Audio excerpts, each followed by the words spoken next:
আমাদের সমাজে অনেক প্রচলিত মওযু ভিত্তিহীন হাদিসের উপর আমল করা হয়।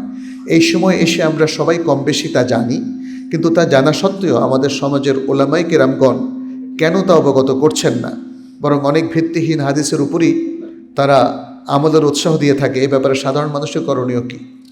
সবাইকে জ্ঞানমুখী হতে হবে। আপনি বলছেন যে আপনি মনে করেন যে আলেম নামধারী সবার সব এলেম জানা, এটা তো শুদ্ধ না। আলেমদের মধ্যে দারাজাত আছে, স্তর আছে।